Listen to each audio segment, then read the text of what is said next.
Мен енді қайта театрға кіре алмайтынымды, кірсем де орнығып отырып, ұғып, ойын көре алмайтынын сездім.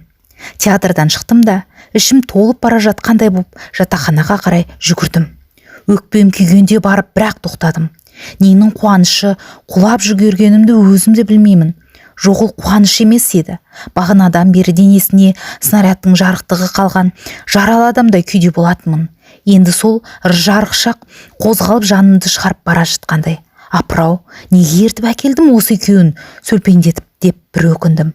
Мен әкелмегенмен олар бәрібір табар еді ғой бір-бірін деп қайтадан өзімді жұбатамын.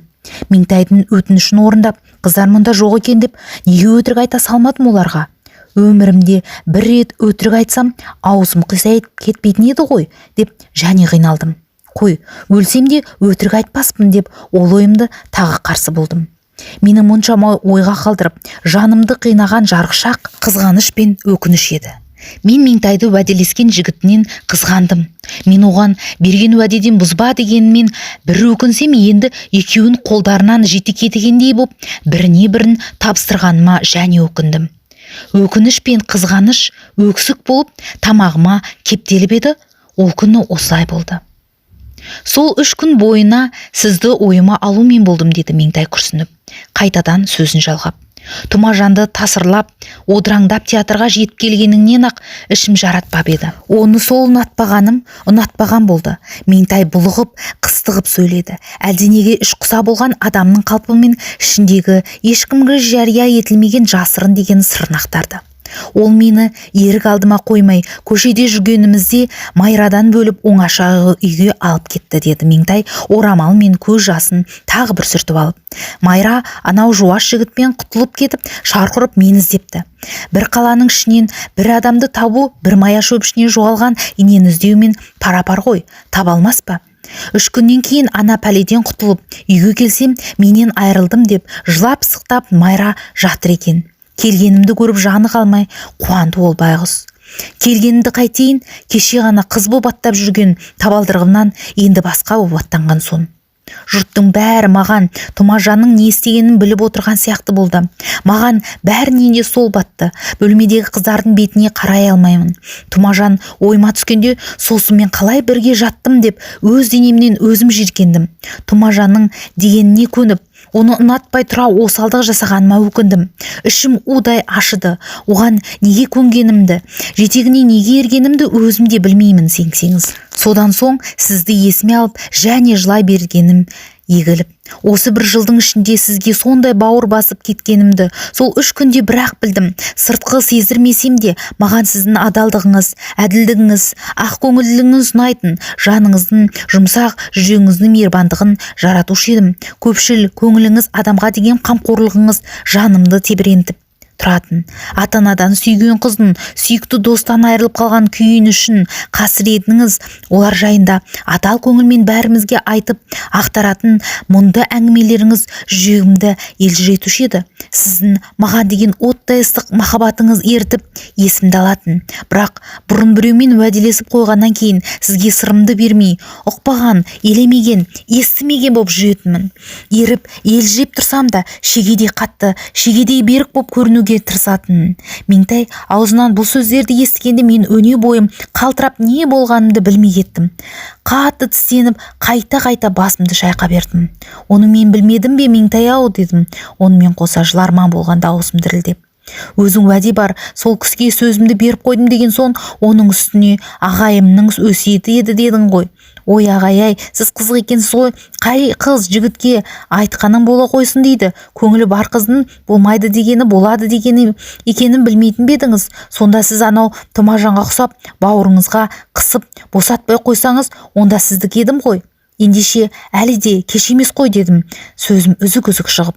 Меңтайдың Тұмажанмен қосылып қойғанын көңілімді күпті етіп, ішімді ашытса да оны елемеуге тырысып, әлі де өтінемін, Меңтай, мендік бол. Меңтай басын шайқады.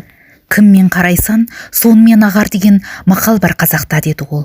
Мен енді не болса да Тұмажанмен боламын. Өйткені сонымен қарайтып алдым.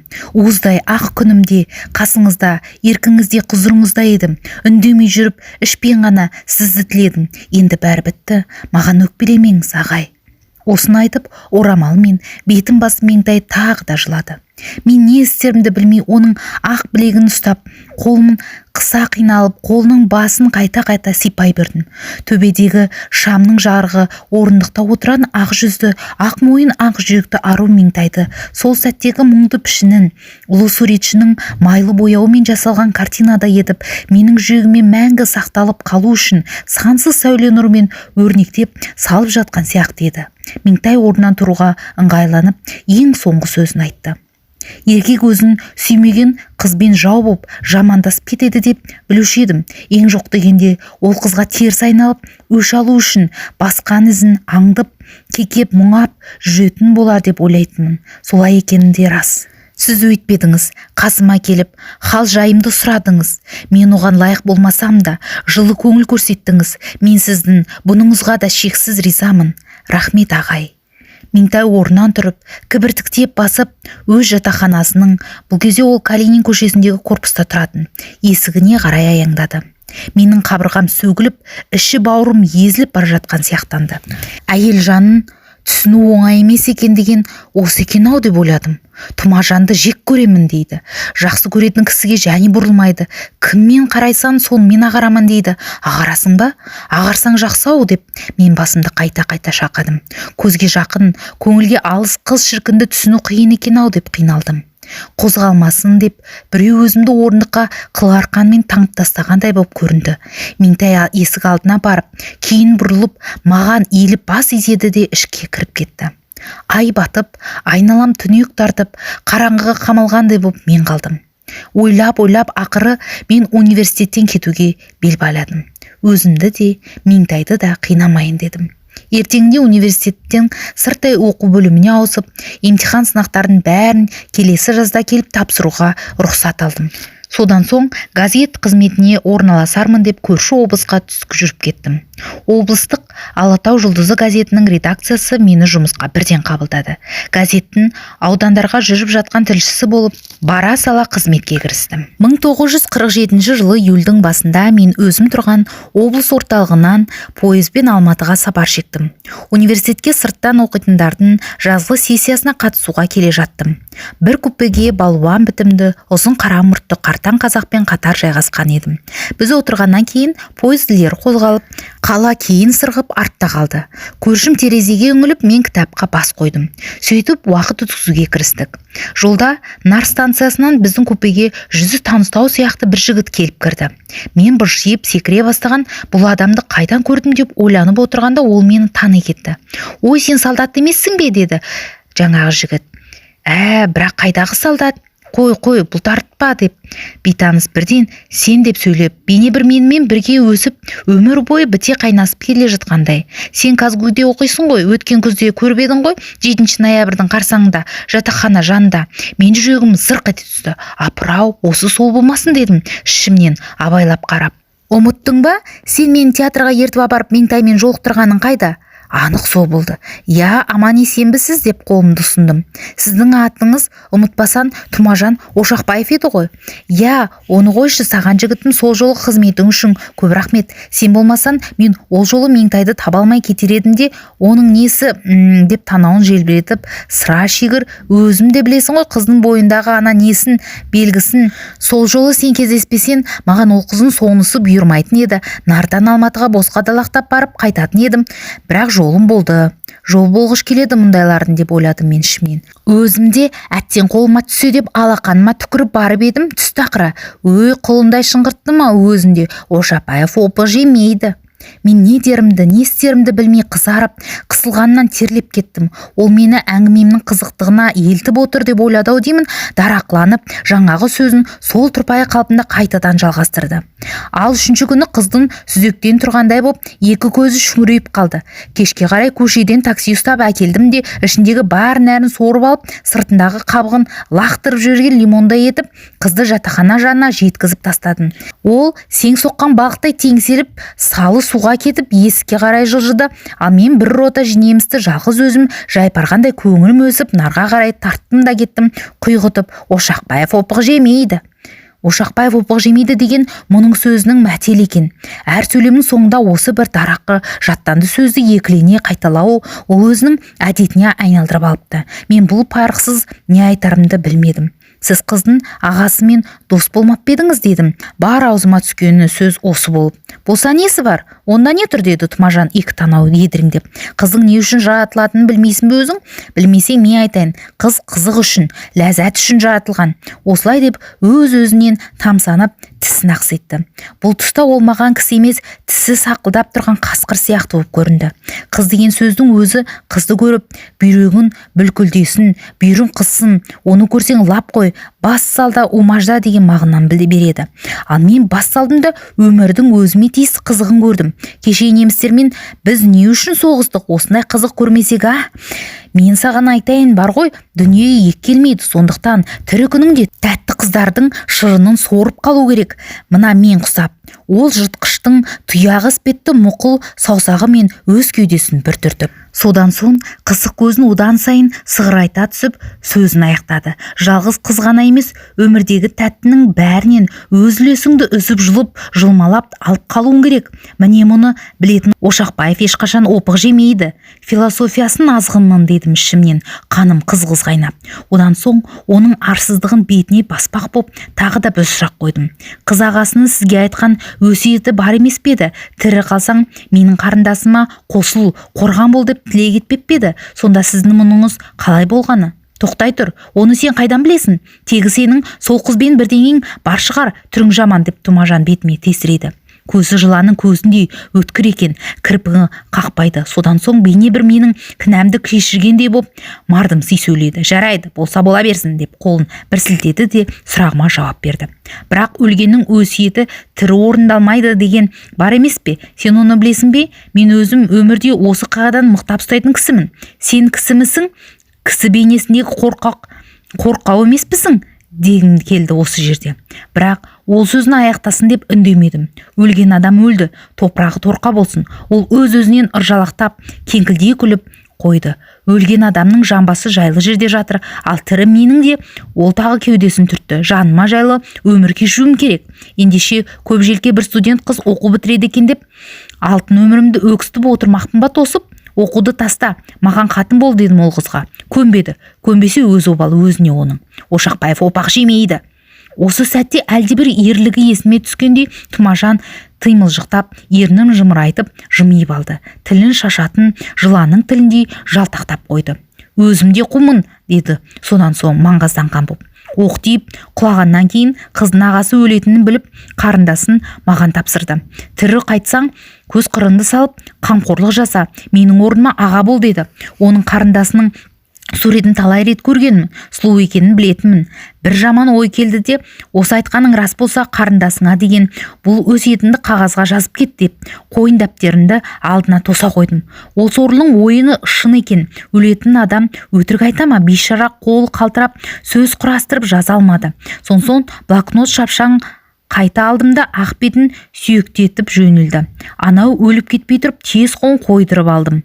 Асығып, ақ қағазбен оның қағаздай боп ағарып кеткен бетіне кезек қарай отырып, былай деп жаздым. Бауырым Меңтай, Тұмажан менің досым. Елге тірі барса осының етегін ұста. Сенің басыңды қорқылмайды. Бұл менің саған өлер алдындағы айтқан өсиетім бауырым.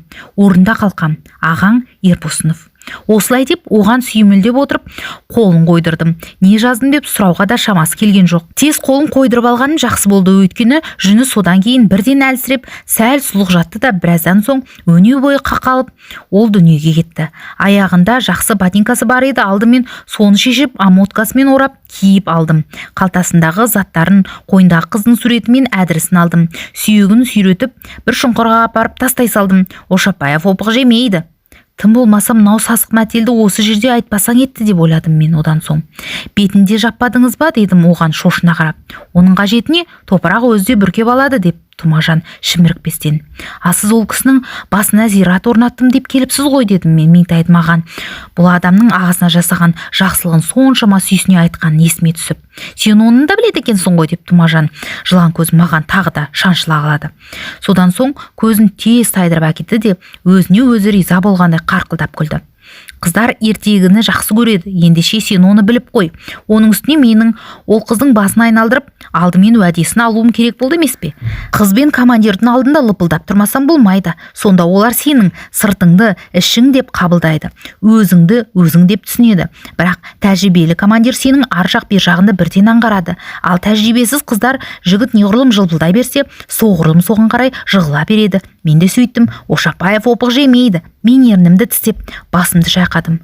Тұмажан өзінің арсыз қылығына өзі мәз болып пойыздың терезесіне бір қарап қойды да әңгімесі жалғастырды. Соғыстан келген соң қызды Алматыға іздеп барып ағасының сәлемін алдымен ауызша айттым. Сенбеді. Сонсын қойнымдағы сары майдай сақтап жүрген блокнотты суырып алып жаңағы сөздерді оқыттым.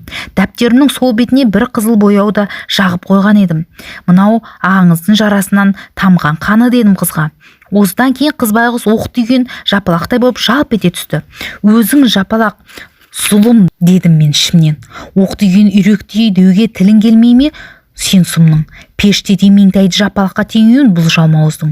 Өзі құзғын боп, соң өзгенің жапалақ деп біледі ғой бұл сұмырай. Жалп еткен емес пе? Блокноттағы ағасының қолын танып, оны қайта-қайта бетіне басып, ағыл-тегіл жылады айгеп. Ақыры уәдесін берді. Бірақ бойына дарытпады. Асықпаңыз деп қарысып отырып алды. Әйтпесе мен оны сол жерде жайлап кететін едім. Ал асықпағаның арты жаңағыдай болды. Оқуды тастап маған тей ауылға кетейік деп бірнеше рет хат жаздым. Көнбей қойды. Көнбесең дедім. Ол былш еткізіп былапыт сөздер айтты. Мен елде үйі күйі қора жайы 4-5 сиыры бар. Шалқып отырған жесір жас бай әйелге үйленемін де аламын. Тышқақ лағы жоқ студент қызның қасында бұл дегенін шылқып жатқан байлық емес пе? Өйткені Ошақбаев опық жемейді. Тұмажан менің бас изеп мақұлдауымды күтті. Мен міз бақпай отырып қалдым. Үйленер алдында ол қыздың ең болмаса бір жайлап кетейін деп қалтаға ақшаны сықап, қасына Ерғазын алып, дегенше апыл-ғұпыл әйда Алматыға тарттым да кеттім емес пе?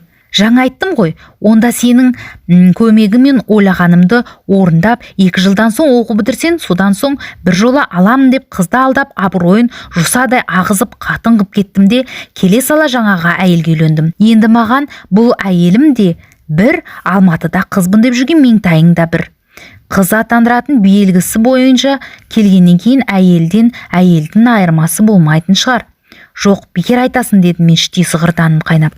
Алтынды адал қолда, арам қолда ұстайды. Арам қол бір тигенге алтын арам болып қалмайды. Сол қадірлі қымбат күйінде қалады. Ендеше меңтай сол саф алтын сияқты. Сен алтынға тиген арам қолсың ғой. Алтынды бір сипағанға арманымнан шықтым деп ойлайсың. Оны кірлетіп қадірін кетірдім деп түсінесің. Жақсы қыздың абырой белгісі тәнінде ғана емес, жанында болатынын сен білмейсің сұмпайы.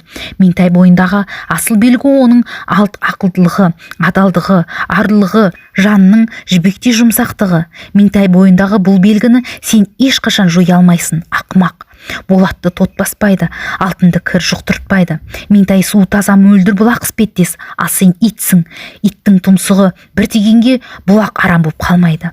Осы сөздер көмейіме келді. Лақ еткізіп айтып салсам ба деп ойладым. Бірақ аузымнан басқа сұрақ шықты.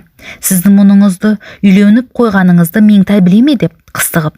Ана жолы бұл сұмның өтінішін орындап театрға ертіп барып, Меңтайға кезіктестіріп, қылмыстай көріп, өзімді өзім жерледім. Меңтайдың мені сүйетінін неге аңғармадым? Неге батылдық жасамадым? Не деген соқыр, не деген ынжық едім мен деп, Тұмажан жасаған қылмысты өзім жасағандай қиналдым. Оның осы қылмысты жасауына аңқаулық, адалдық пен еріксіз көмекші болғанына күйіндім. Білмегендеше деді Тұмажан едіреңдеп. Олардың өткен қыстағы каникул кезінде мені әдейі командировкаға алып Алматыға бардым. Ондағы ойым ол қызды тағы да бір жәукемдеп кету еді. Бірақ өткен жолғыдай емес, қыз қиқаңдап, маңына жутар болмайды. Жалынып та айттым, қорқытып та айттым. Көнбеді. Енді оқу бітіргеннен кейін бірақ қосылайық. Әйтпесе бойыма бала бітіп қалады. Сонсон оқуды бітіре алмаймын деп бәлсінді. Тіпті ыза болғаны сондай, сол жерде бетіне былш еткізіп айттым да салдым. Ендеше сенің бір тиынға керегің жоқ. Мен үйленгелі 2 ай болды. Сен құр тұлыпқа мөңіреген сиырсың деп. Бірақ соны бекер айтқан екенмін деп өкінемін. Қызға өзімнің үйленіп қойғанымды айтпай, қатынға сездірмей, оқу бітіргенше оны да пайдалана тұруым керек еді.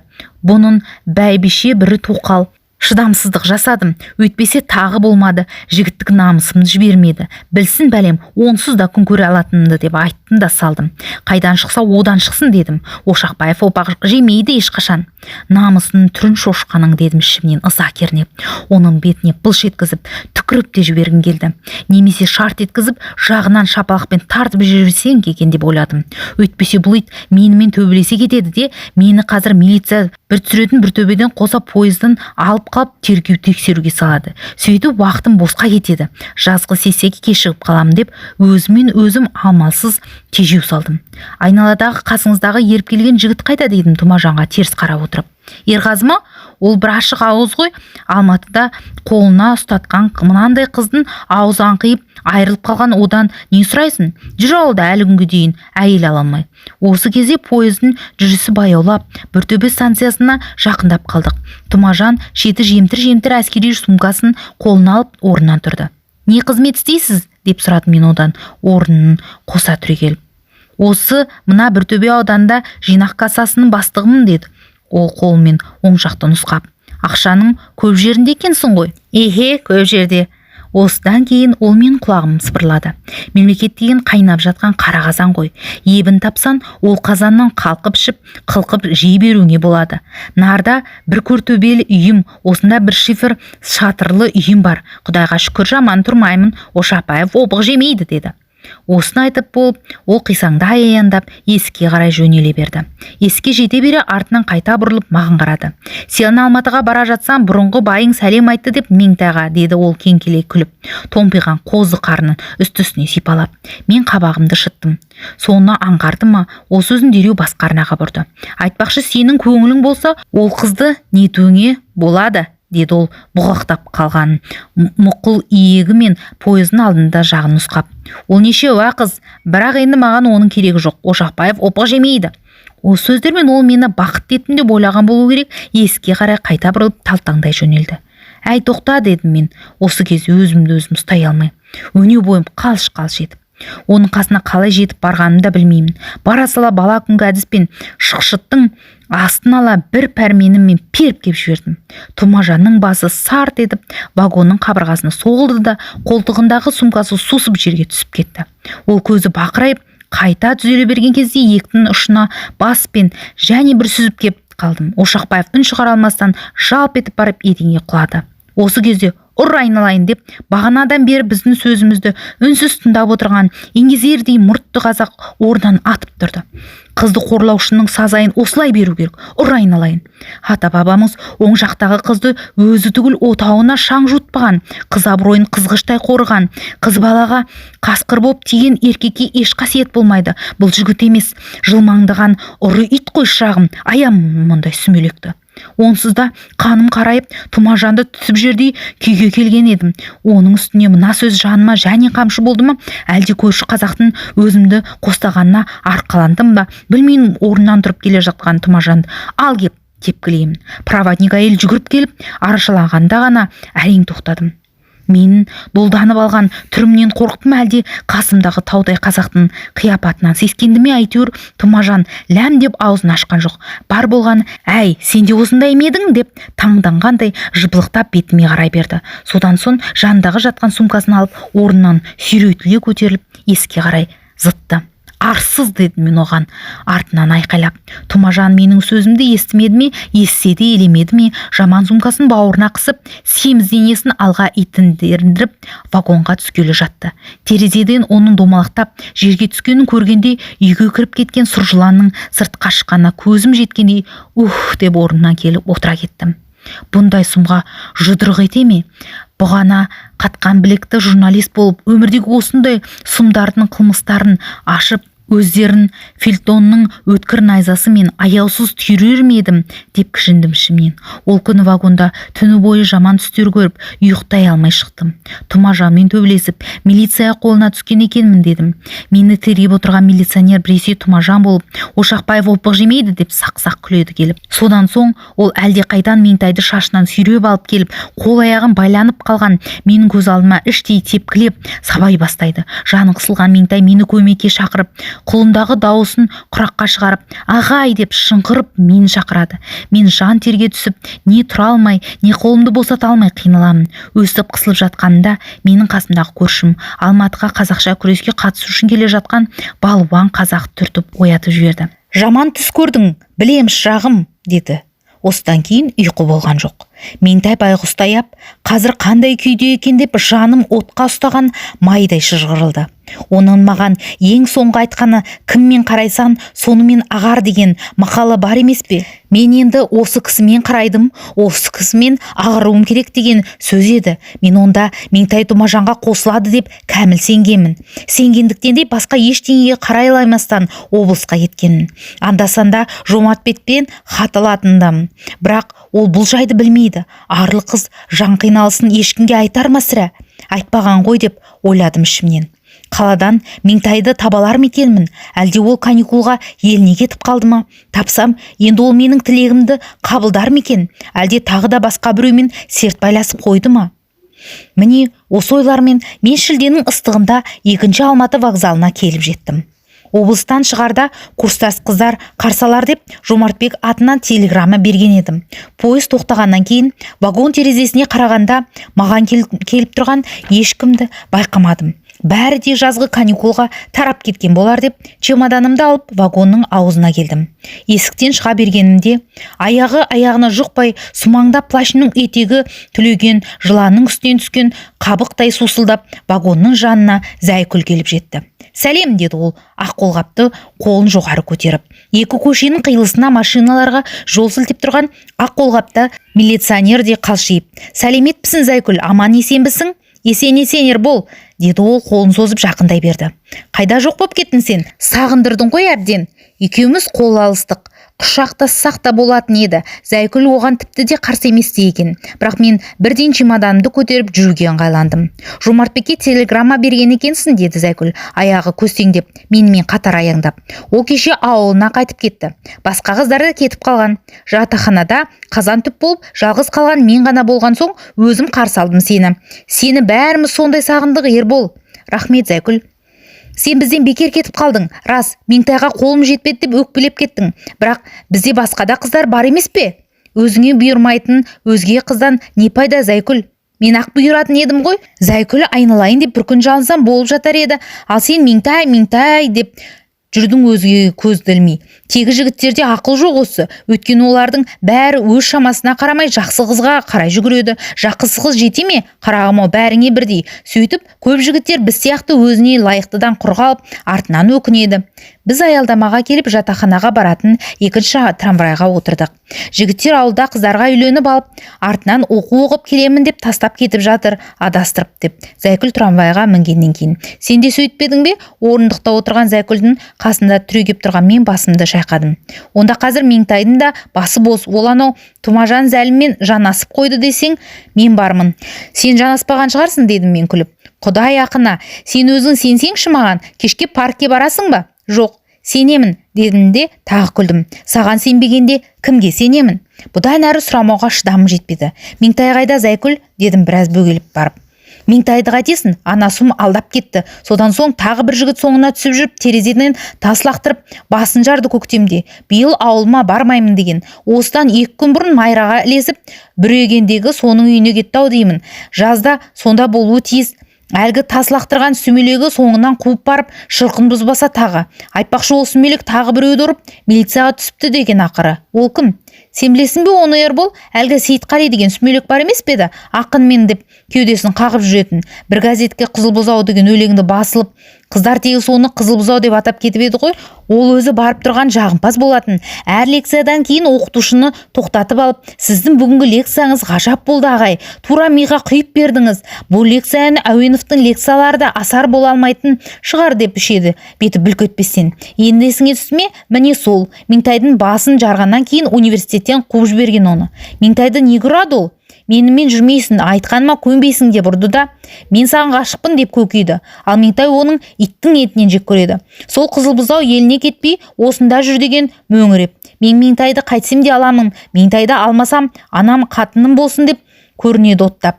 Айттың ғой менен жігіттерде еш жоқ деп, өздерін сүймейтін қыздардың аяғын басырып жатып алады. Ал өздерін сүйетін қыздарды олардың ешқайсысын көрмейді. Зәкүл сықылықтап кеп күлді. Мына өлең есіңде ме? Деді ол тақпағын жөнелтіп.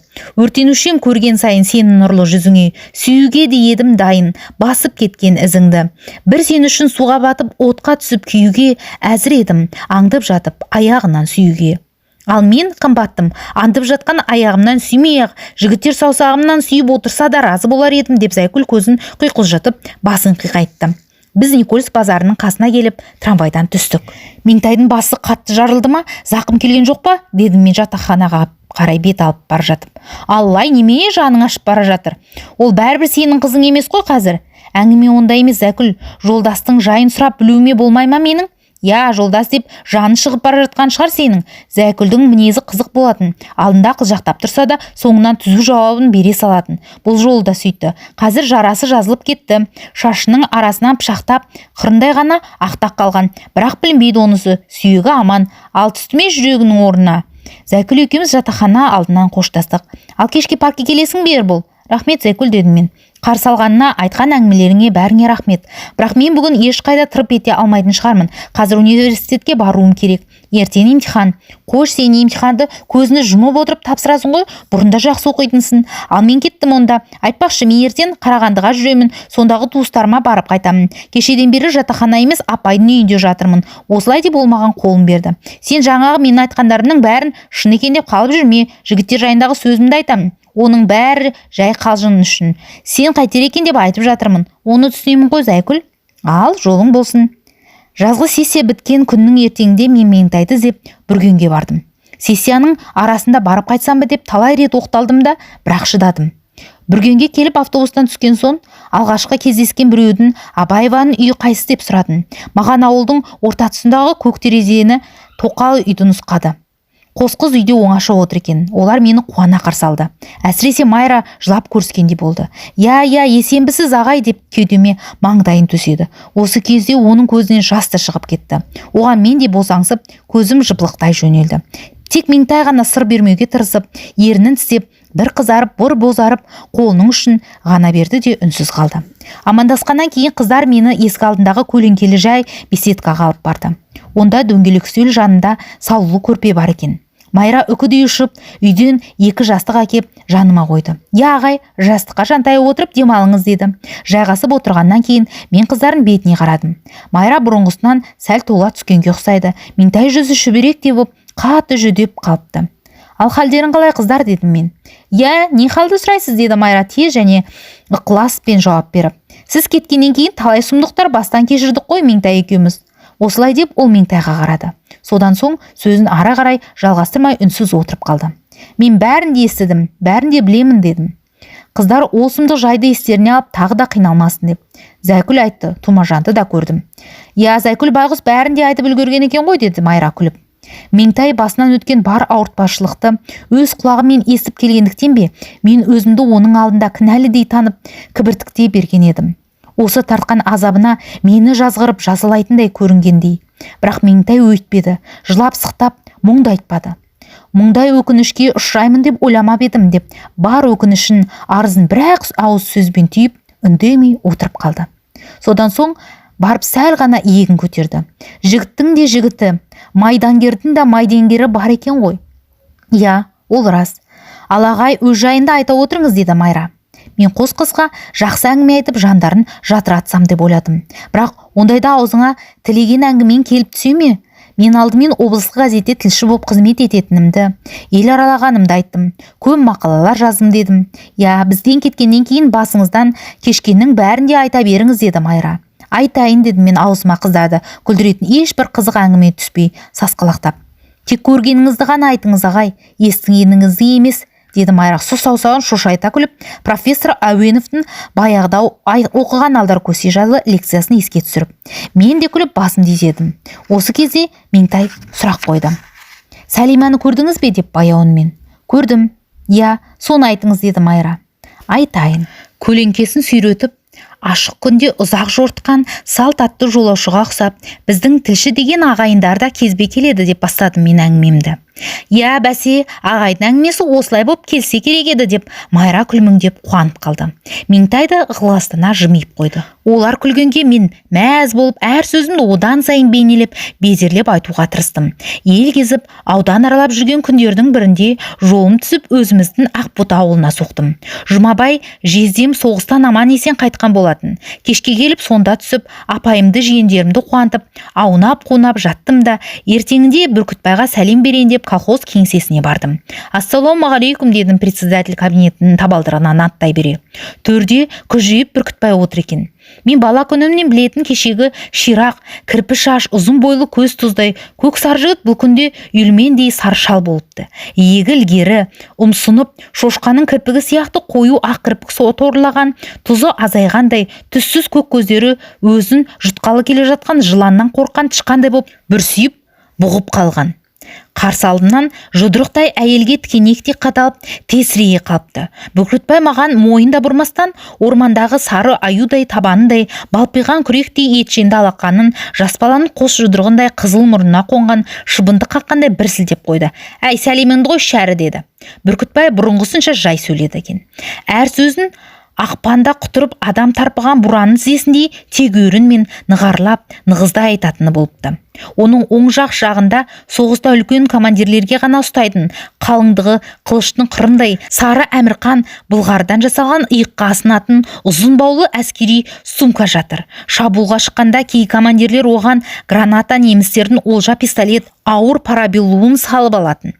Бүркітбай шарап сауытының тығынынан бұрала сүңгітіп тесіп өткен темір бұрандадай боп әйелге қадап қалған түссіз көк көзін бұрмастан оң қолын сумкаға қарай созып, сипалап оның аузын аша бастады. Мен мына мылқау дүнгене сумкадан мылтық суырып алып сорлы әйелді бүрісіп отырған бойында басып салар ма екен деп қорықтым. Шында ол сумкадан немістердің ағаш сапты гранатасы сияқты ұзындау бірдеңені суырып алды. Сөйтсем онысы ішімдіктен босаған сидау сауытқа толтыра салып алған тышқанның құмалағы сияқты қиыршық қара бұйра насыбай екен. Соның шошайған қағастығының алып, сол жақ алақанның шұңқырына бір уыс жуық насыбайды бір-ақ салды да насыбай емес қылқ еткізіп коньяк жұтқандай етіп, апандай аузына апарып тастап келіп жіберді.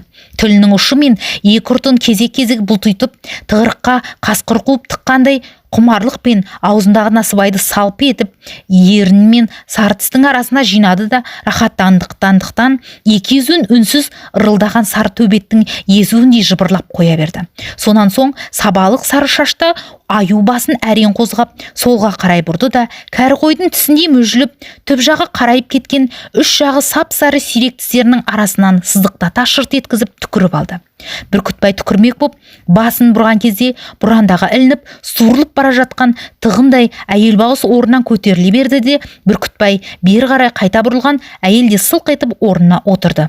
Өн бойын темір бұранда бойлай кіріп қозғалтпай тұрған тығын сол күйінде қалды.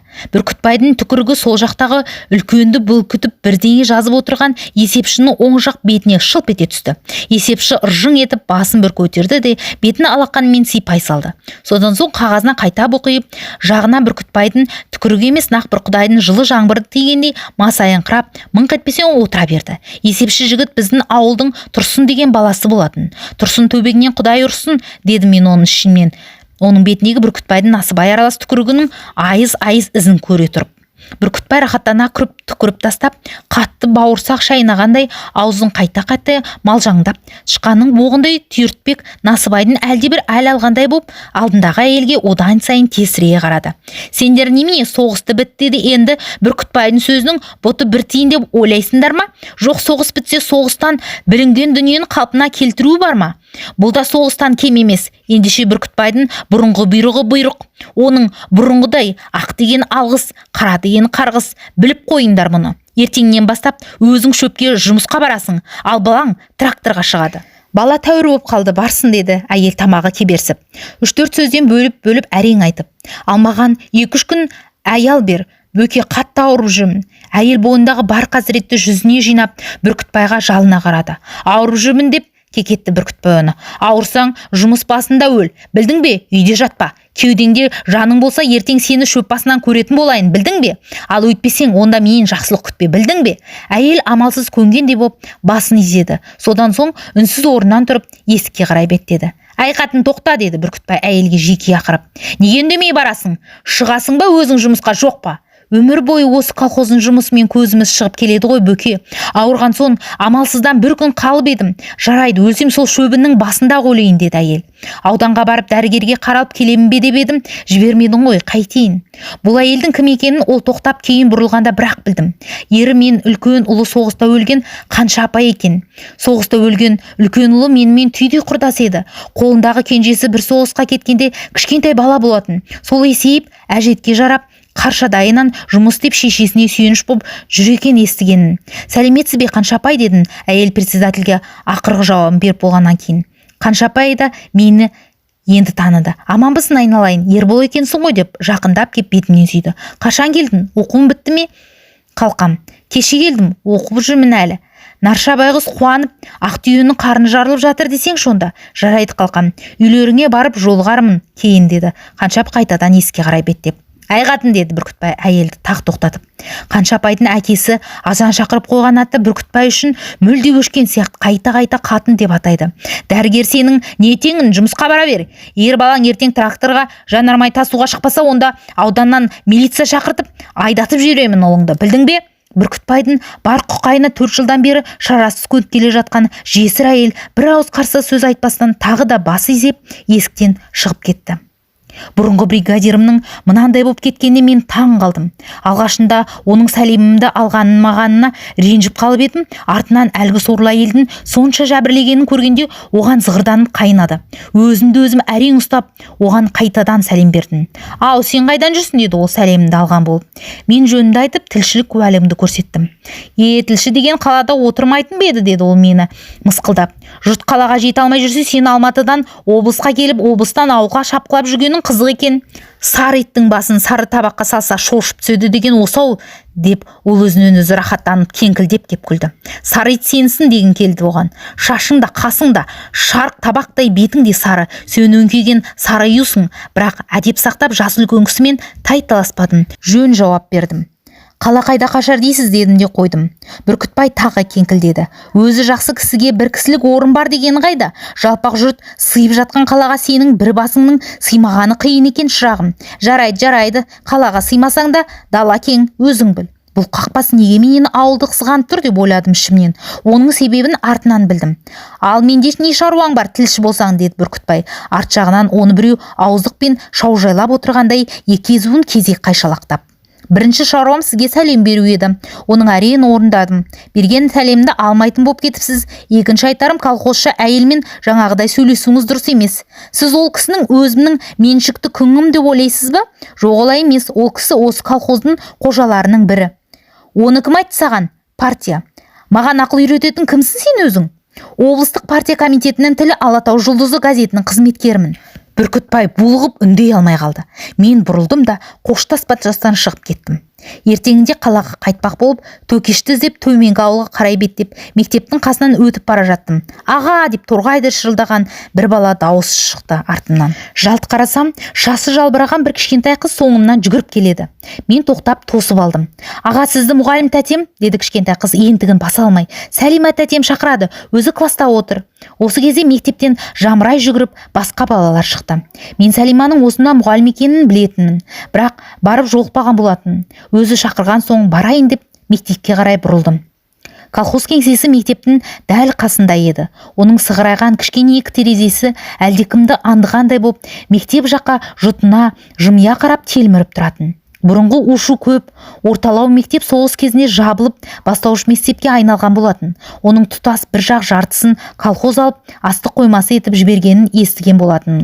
Өзімнен ең алғаш қанат қағып ұшқан ұян болғандықтан, әлде өмірлік жар болар деп үмітпен ең алғаш құшақтасқан қызым Сәлима ішінде отырғандықтан ба, әйтеуір мектептің табалдырығын аттай бере жүрегім қатты лүпілдеп кетті. Сәлима екеуміз ең алғаш рет сүйіскен класста мұғалім үстелінің басында есікке қырындау отыр екен. Оның қарсысындағы өзім бала күннен таныс парталар бұрыш-бұрышы күшіктің құлағындай делдиіп апырау мынау Ербол ма деп жапырлай маған қарасқан сияқты болды. Есіктің ашылған дыбысын естіп, Сәлима жазып отырған журналын беті жапты да мойнын бұрды.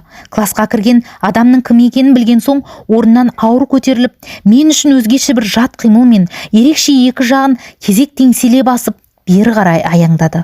Өзіме жақындағанда іші едәуір білініп қалған екі қабат екенін аңғардым. Бұрынғы әппақ беті тарғақтың жұмыртқасындай тарғылданып, әр жерінде әжімге әсте ұстамайтын жалпақ қызғылт сызықтар тартылыпты. Екі қабат әйелдің бетіне ноқта түседі деген осы екен ғой деп ойладым. Сәлиманың бұрында бір баласы бар деп еститінмін. Ішіндегісі екінші болар деп жорамалдадым. Сәлима маған қол беріп амандасты. Мен де одан артыққа бармадым. Тарғыл бет, шартиған іш, үйрек аяқ, бәрі маған бір түрлі жат та жиіркеніштілеу көрінді. Бірақ мұнымды сездірмеуге тырыстым. Сәлима алдымен өзі барып сәлем бере алмай жатқанына кешірім сұрады. Соғыс кезінде келгеніңде де көре алмап едім деді. Оқасы жоқ Сәлима дедім. Өз халің қалай? Халдың несін сұрайсың деп күрсінді ол үстел жанындағы өз орнына отырып жатып. Мен шәкірт сияқтанып оның алдындағы бірінші партаға жайғастым. Қара түнде адасып, қаңғып елсіз шөл далаға шығандап кеткен адамда не хал болушы еді? Мен үндемедім. Сәлиманың жүрегіндегі ескі жараның аузын тырнағым келмеді. Бірақ Сәлима өз жайын мен сұрамай-ақ баяндай бастады. Мен сені ешқашанда кінәламаймын деп бастады ол сөзін. Осы алтын омыртқасын омырып, беріктің белін бүгілдіріп кеткен соғысты кінәлап, жас өмірімді мәңгілік өшпес өртке салып кеткен соған лағнет айтамын. Осалдық жасап, омырылып қалғаныма өкінемін, өзімді кінәлаймын. Осылай деді ме, тура осылай деді ме ағай деп Меңтай білегімнен ұстай алды. Я деп мен басымды изедім. Ту ағай, қандай жақсы болған. Мен сіз Сәлимамен кездесіп, ол туралы осылай деп өз қатесін сіздің алдыңызда мойындаса деп ойлаушы едім. Кездескеніңіз Сәлиманың осылай деген қандай жақсы болған. Меңтай арқасынан әлде бір ауыр жүк түскендей ішіне сыймай жүрген осы бір мойындау сөзін Сәлима емес бейне бір өзі айтқандай боп масайрап рахаттанып қалды. Сәлима бұдан басқа да бірсыпыра сөздер айтты. Енді ретімен айта беріңіз ағай, маған ең керегі жаңағы мойындауы еді деді Меңтай қайтадан сабырлы қалпына келіп. Өзімді кінәлайтынмын деді Сәлима ауыр күрсініп алып. Мен анау танадай тұрақты бола алмадым. Сым қоршаудың ішінде болса да ол қазір сүйгенінің қасында жүр. Шын ғашыққа одан артық мұрат бар ма екен? Тананың қайда екенін біледі екен ғой деді Майра. Біледі екен. Ойлап қарасам, менің саған жазған соңғы хатым аққудың ақырғы әніндей бопты Ербол деп Сәлима тағы бір күрсініп алды. Ол хат әлі күнге дейін сақтаулы дедім мен. Сәлима басын изеді. Онда мен шешен де шебер де екенмін. Ақын болсам деген талап бар еді ғой онда кеудемде. Соның бәрі мына сары шалдың саңырауы дүлейдің. Сәлима мектеп сыртындағы колхоз кеңсесі жақты нұсқады. Қалқасында қалды. Тұяғы қаңданып, тұмсығы майланып, қорбаңдап, жас жемтіктің кеудесін кеуделеп жатқан қасқырдай күйге жеткен соң ақын емес ақымақ қылды ғой мені. Сен әлі ақынсың Сәлима дедім мен. Мына сөздерінің өзі төгіліп тұрған теңеу ғой. Ақындық қайда енді бізге деп күрсінді ол. Бала шағамен қалдық қой біз. Ал сен нағыз журналист боп кетіпсің Ербол. Жазғандарының бәрін газеттерден үзбестен оқып жатырмын. Нағыз журналист болуға әлі ерте ғой дедім мен басымды шайқап. Сәлима да басын шайқады. Жоқ, рас айтамын. Осыдан соң ол сәл ойланып үнсіз қалды да алғашқы бастаған әңгімесін қайтадан жалғастырды. Тағы да айтамын Ербол, мен сені ешқашанда кінәламаймын. Ұл жетім, жар жесір болып, әр кеудеде жүрек орнына жұдырықтай мұз жатқан әр адамның көзінен аққан қанды жасы екі бетті кислотадан күйдірген сұрапыл соғыс жылдарының азабын, зардабын кім ұмытады дейсің. Бұл да сол мыңдаған жанның жүрегінде қалған тарқамас жердің бірі ғана ғой. Оның үстіне өмір бойы өзімді кінәлап өтермін дедім емес пе жаңа. Егер үнім кетсе, мен бар қызға, қыз боп туар болашақ бар ұрпаққа былай деп жазар едім. Қыздар, бай деп, бақты деп ешқашанда шалға шықпаңдар. Жаның сүйген, тең құрбы достарыңа балғын бал көңілмен берген уәдеңді өлсең де бұзба дер едім. Бірақ менің үнімді кім естиді? Кімге айтамын? Сөзімді тұра алмай сорлаған, шатасып шалға шыққан Сәлиманың ендігі сөзі кімге керек? Кімге дәрі?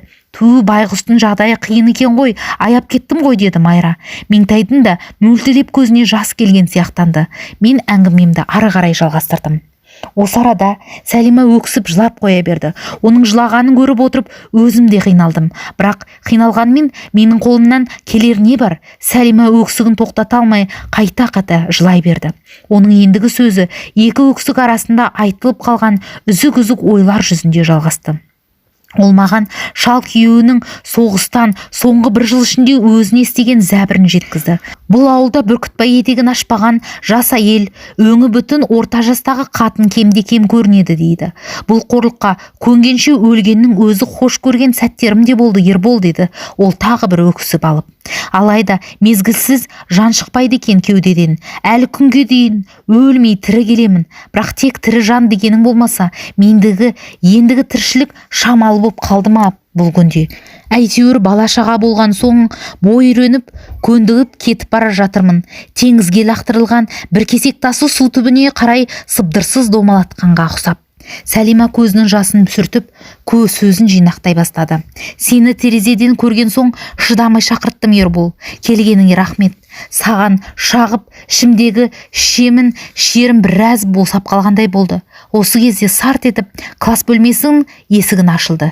Екеуміз де жалт қарадық. Түсі оңа бастаған, көк көздер құтырған, иттің көзіне қантылап, оқ тиіп долырған сараюдай қорбандап Бүркітбай кіріп келе жатыр. Екі ғашық қол ұстасып отырсыңдар ма сыбырласып, деді ол тістене тақ-тақтай сөйлеп. Содан соң Сәлиманың қасына келді де үнемі тершіп, бұршып жүретін жалпақ алақанымен жағынан салп еткізіп тартып кеп жіберді. Әкеңнің аузы сенің қатыным екеніңді ұмытып қалған боларсың тегі. Аюдың табанындай ауыр алақанымен Сәлиманың беттен салып қалғаны ойпырмай өлтірді-ау мені бейшараны, деп жаным орнымнан атып тұрдым. Не ұрасың? Не жазығың бар, деді Сәлима жылап жіберіп. О шешеңді міне жазығың, деді ол әйелінің екінші бетінен және тартып жіберді. Кет үйге қазір. Менің көз алдым тұманданып, өзім әрең ұстап қалдым. Оның үстіне жаумен соғысқа болмаса, мен өз бала күнімнен ауылдың жаяу төбелесіне жоқ жанмын. Қазір қыз баланып, жағасынан алсам мына сары шалдың осы минутта шапқылап ауданға апарып, мені тілші сабады деп, өзі өтірік жаралап, жалған жала жауып соттатып жіберуі хақ. Сондықтан не де болса шыдап, ернімді тістеп, үндемей бақтым. Екі бетін басып, еңкілдеп жылап, Сәлима есікке қарай ұмтылды. Егер Сәлима екі қабат болмаса, мына дүлей оны жығып салып, насыбай толық қалың ерінін тістеніп алып, ішке тепкілейтін де еді. Мұныңыз дұрыс емес қой, ақсақал, дедім мен. Бұл сәтте бар қолымнан келгені осы болып. Мен сенен ақыл сұрамаймын, деді ол. Былш еткізіп партаға түкіріп. Содан соң есікке қарай аяңдады де, тоқтай қалып және тістене сөйледі. Үлкен ит аяғынан жұғып дәметкен бұралқы күшікке ілмеймей жайыңа кет сен өзің. Маңдайымнан қара тер бұрқ ете түсті. Мұның кеше қаладан далаға неге келдің деп домбытпалап отырғаны осы екен ғой. Менің әйелімді торып келдің деген екен ғой деп ойладым. Сараюдың нақақ жаласына жаным күйді. Бүркітбай бар ашуымен есікті тарт еткізіп жауып шығып кетті. Ол Сәлима екеуміз бала күнімізде оңашаланып келіп, бірінші рет сүйіскен класс бөлмесін, мектептің басқа жағын қойма қора етіп алған сияқты абақты етіп соған мені тас қып қамап кеткендей болды. Осылай деп мен үнсіз отырып қалдым. Қос қыз да бастарын шайқап, ауыр мұңға батқандай болды. Енді мен әңгіменің аяғын тиянақтадым. Сол жолы Бүркітбай Тұтқышевқа қатты ыза болып кеткен едім. Оның жалғыз Сәлимаға ғана емес, Қаншапайға көрсеткен жәбірі де жадымда көрген. Қанша ыза болсам да, Бүркітбайды маған бірден жыға қою оңай емес қой. Өйткені мен жас журналистпін ғой әлі.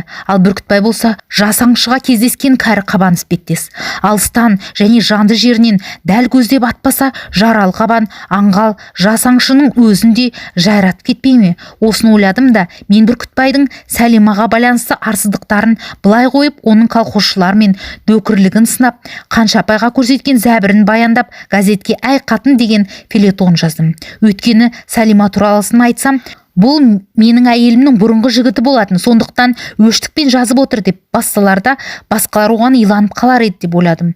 Соным дұрыс бопты.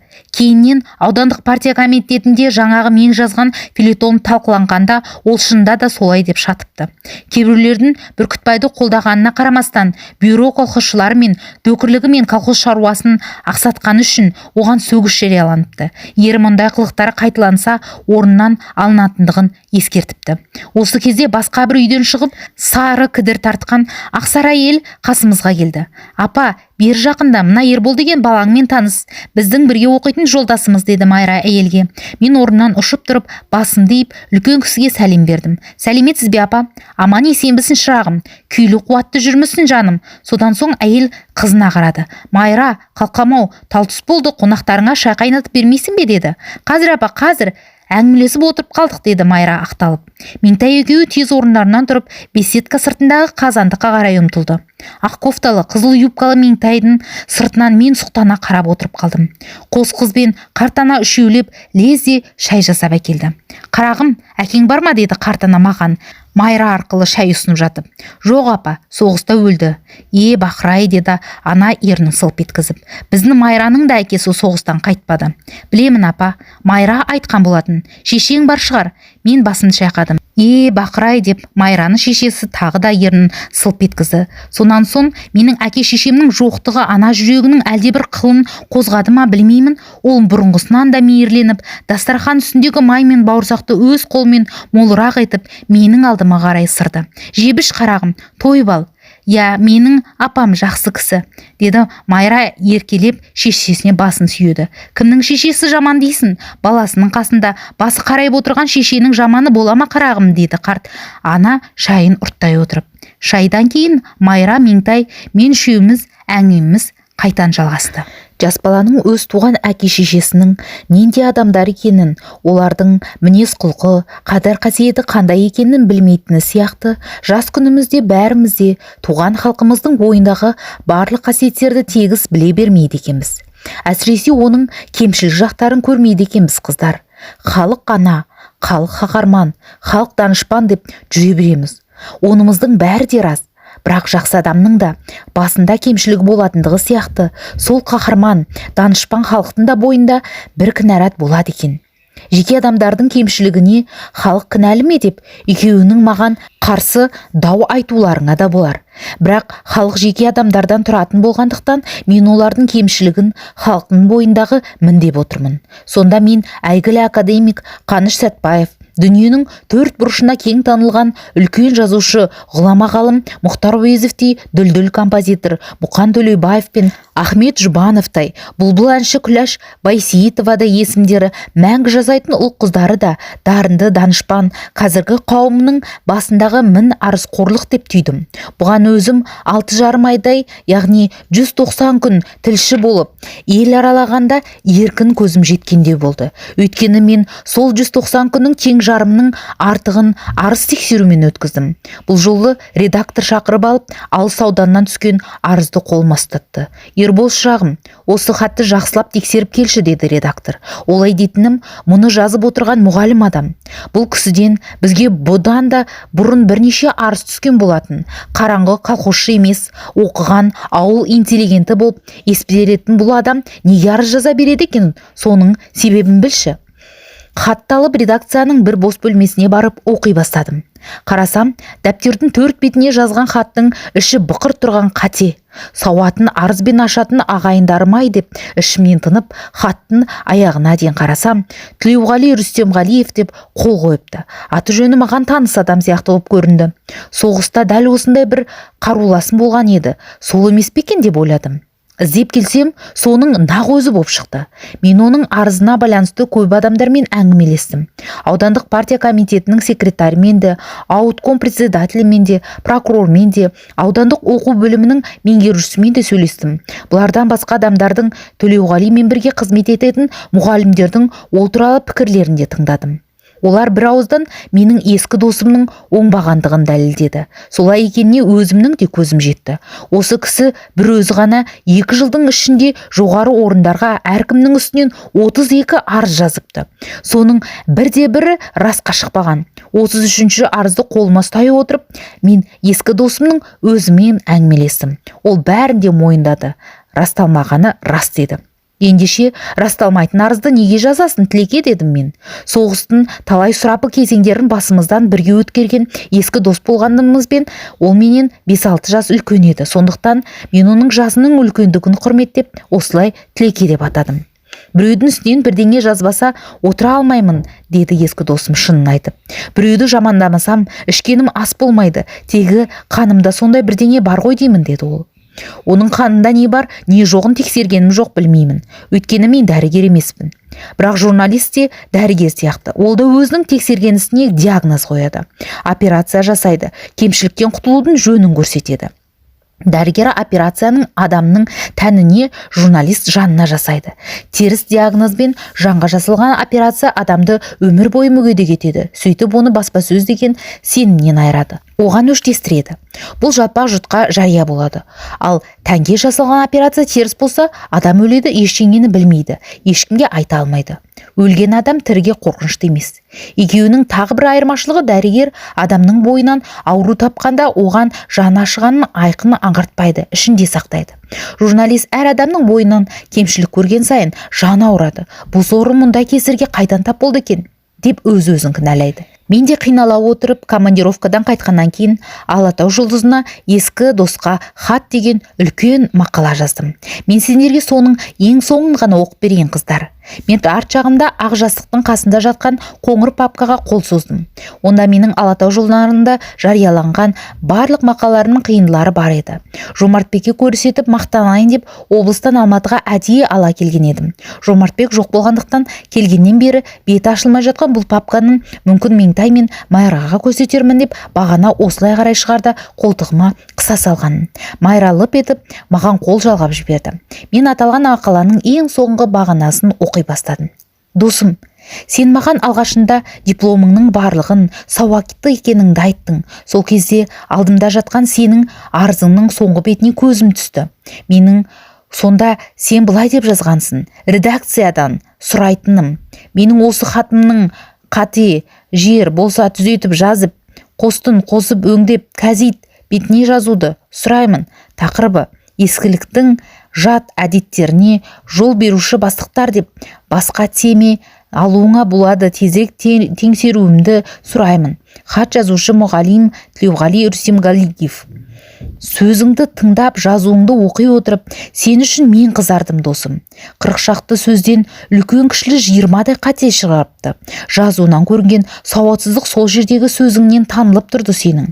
Мені қудалап жүр. Сондықтан мектеп директорының жазалануын талап етемін деген сен сөзіңнің соңында сабақтың сапасын білу үшін комиссия құруын қудалау деп есептесең, онда директордікі дұрыс, Төлеуғали. Өйткені директор мектептегі оқу тәрбие жұмысына жауапты.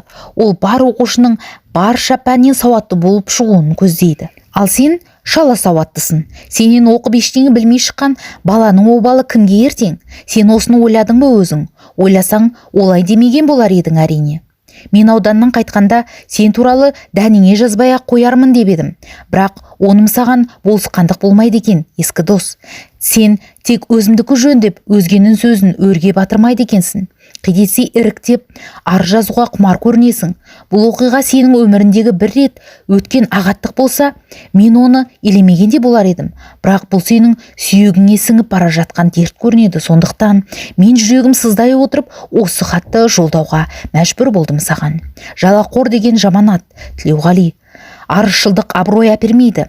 Ескінің бұл жиіркенішті қалдығы жаңа өмірге жараспайды. Коммунистік жаңа заман адамына лайық емес. Әсіресе осы өмірді қорғау жолында қасықтай қанын, шыбындай жанын аямай жаумен күрескен отанның ер солдаты сенің бойыңа сыйымсыз іс. Ойлан осыны. Коллективіңмен тату бол, жолдастарыңды сыйла, орынсыз арыз айтып өтірік жала жауып, олардың тынышын алма, шырқын бұзба. Сонда олар да сені құрметтейді. Жалқаулықтан арыл, ерінбей ізденіп сауатыңды аш. Сонда сені шәкірттерің қадірлейтін болады. Сен екеумізді майданда бір күні бір жиналыста партия қалды. Соғыста ел үшін еткен ерлігің үшін ұлы партияның мүшесі болдық. Ендеше екеуміз әрқашан өзгелерге өрнеге көрсетуге, майдандағыдай тек қана алға ұмтылуға тиіспіз, жауынгер дос. Мен сенің редакцияға келген хатыңды алғаш оқып, соңындағы атың мен фамилиянды көргенде қуанышымда шек болмады. Біреуден сені көз алдыма келтіруге тырыстым. Тезірек өзіңмен кездесуге құмарттым. Бірақ жайыңды көбіріп, жабырқап қайттым. Мен сені мұндай болады деп ойламаған едім. Сәлеммен, сенің майдандас ескі досың Ербол Есенов. Бұл бір дедім газет қиындысын қайтадан папкаға салып жатып. Бұдан басқа да бірнеше мысал айтайын мен сендерге. Мінеки осы екеуін сияқты бір кабинетте қатар отырған, бір мен бір ойнап күліп жүрген адамдардың бірінің үстінен бірі арыз жазғанын естідіңдер ме сендер? Жоқ, естіген жоқсыңдар. Ал мен көрдім ондай адамдарды.